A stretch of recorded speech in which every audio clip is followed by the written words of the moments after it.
Hey guys, T-Ball here. Today I got to look at the upgraded, or buffed Baltimore rather. Got Einstein on the screen here. He's a build I've been working on lately. You're going to want a commander that can put some oomph into the AP with the Baltimore. Pensacola, New Orleans, Baltimore. They're the heavy cruisers. At some point in time, we're probably going to get the light cruiser split from the PC starting at Tier 5. When that'll happen, anyone's guess. But it's for that reason I kind of recommend at least long-term planning on having a couple of different builds for the American cruisers if you're investing in them, of course. Anyway, here we got a game on North on Domination mode. Kind of a bizarre start over here. This is the one map where I really see a lot of variation on the spawns. Sometimes you see a massive overload on A, sometimes different configurations. This time we have a division of destroyers. Both of our destroyers are on the far end of C. Usually I don't recommend destroyers divisioning up together. If you do, I get it. You want to play together. You want to dominate your side. But we need vision on more than one flank here. And curiously enough, one of our destroyers is rushing into C to commit suicide. The other one's playing on the outside edge of the map. So kind of shaky deployment. I was getting pretty worried over there. They do end up doing a pretty good job. I think we have an Otago over there that holds down the fort pretty well. So, not the best, not the most ideal deployment, but they do end up making it work. Anyway, this game I kind of chose because it highlights a lot of what I would like to talk about with the Baltimore game. Number one, posting up by islands near caps. This is domination mode is kind of the Baltimore's main forte because we can radar caps for any destroyers that are trying to get in there. You can also hunker down. This island, it's far forward, so we do have to watch for crossfire coming from the B direction. That's the primary concern. We're going to try and get into a position where we can block fire coming from that direction, but you'll see a couple times we take looks back there just to make sure we're not being targeted. Anyways, moving into position now, we do have a Mogami spotted, or we did. Got a battleship, but this is kind of a bizarre deployment. The red team is very non-committal in this game, which ends up costing them big. Domination mode, we talk about it all the time. You got to get on these caps aggressively. I'd prefer not to be capping into Baltimore in most occasions, but you can get away with it here. If you got cover for the ship, you can get away with it. Now, they did buff, what did they buff on this? The armor, the plating on the nose, the stern. So I think it's 27 now. That means we can't bounce every battleship that we're going to face, but we can bounce a fair amount of them, as we'll see in this match here. You can get away with kind of angling pretty well. Not if you're taking shots on that side. Akatsuki is sitting in the smoke. He wasn't on the cap, but he was doing a good job spotting us, although he wasn't really expecting our radar. Usually for destroyers, I recommend at least being aware of the radar ranges of all the cruisers. It started off only 3 cruisers. It's out to about 5 or 6 now that have radars. It's still worth knowing the range of those.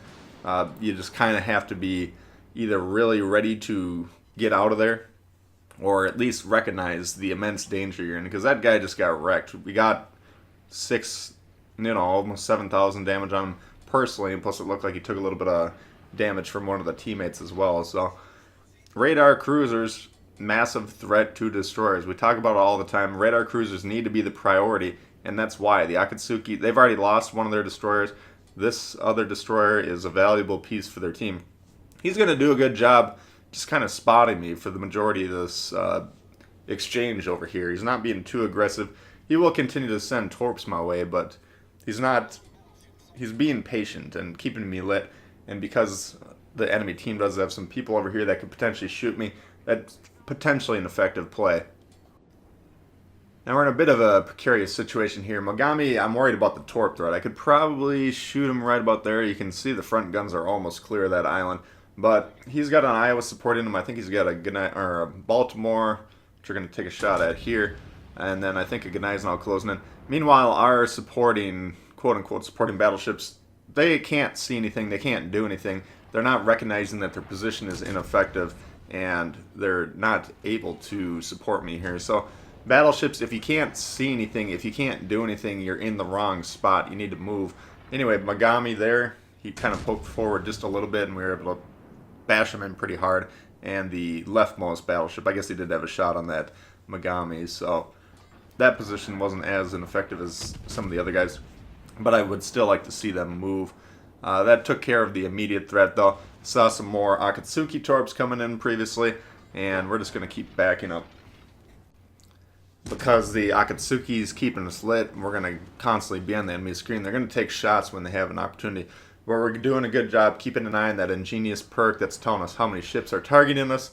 And then when the situation gets hot, we just pull back here, kind of let their attention wander to someone else, and then we get back, take a couple more shots, get back into cover. And that's kind of the advantage of using this island. American heavy cruisers, and the light cruisers too, tend to favor playing pretty close to islands, posting up like this, using the cover. They are a little glidey, kind of like the Russian, or not the British cruisers. Starting and stopping, you're gonna have to plan ahead a little bit and be careful you're not pulling too far forward when you're moving forward. But we can't really deal with the Akatsuki at the moment just because we have the crossfire protecting them from the northeast. So we're kind of just making do with what we can do. Again, we have 3 ships over here that could be supporting us, but they're sitting in the back broadside, worried about their own health, basically. I see no evidence that they're affecting the game right now, which means they're not really in the game. They're just sitting back there watching the game through the binoculars. So, unfortunately, we kind of have to deal with this situation mostly on our own. Now, we do have some of the ships beginning to move into more effective positions, give us some support. More torps from the Akatsuki, looks like. Luckily, we can get information on what he's doing. Because those ran out right when they got to us, we can assume he's roughly 10 plus kilometers away. Now, we did try and pop the radar there, see if we could take him out.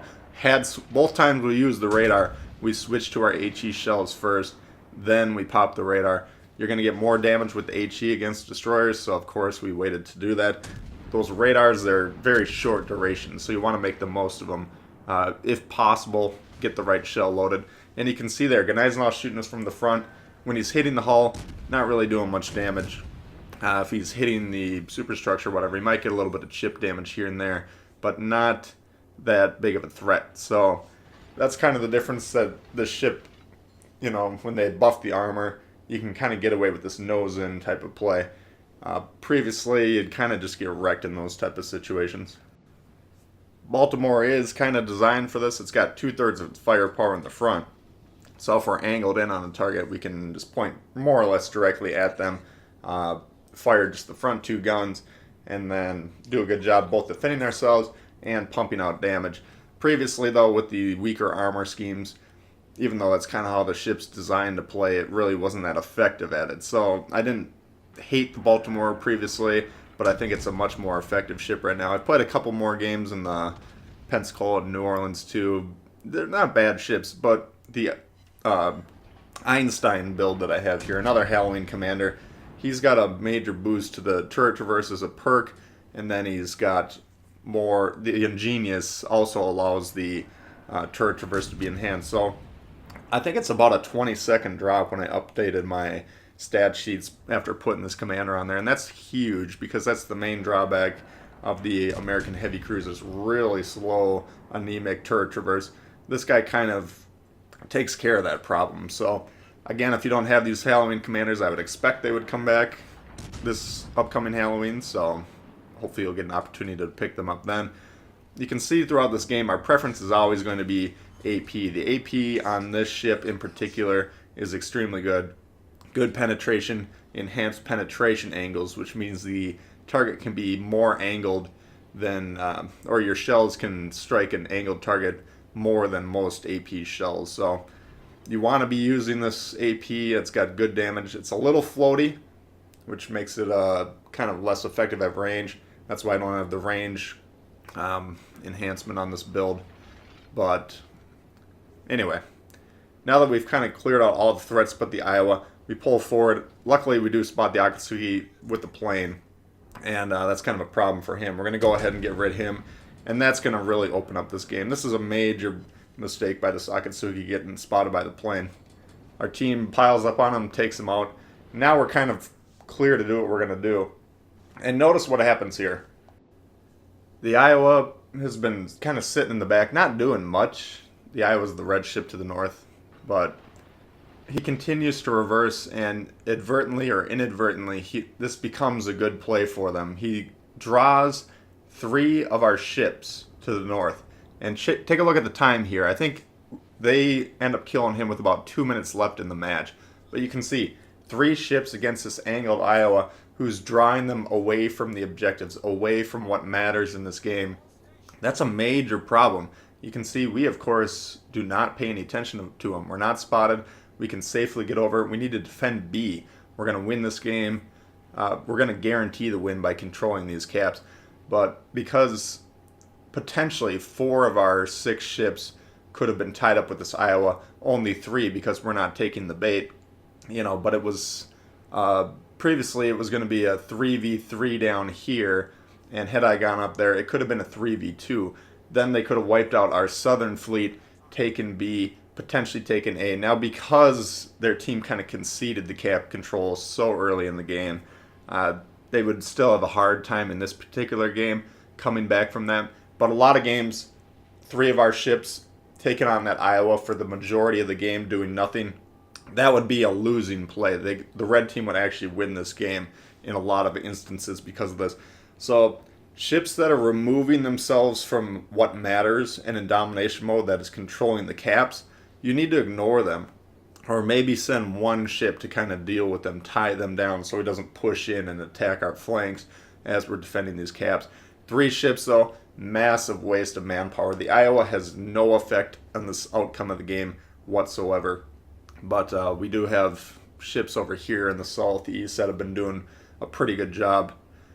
So anyway, we're just moving into position into B, trying to get over here to support this Bismarck. The Bismarck's trying to capture C, he's trying to put pressure on these ships, but he's getting to be fairly low health. We do have it was a fairly high health Tirpitz. The Bismarck did take a wicked salve on him there.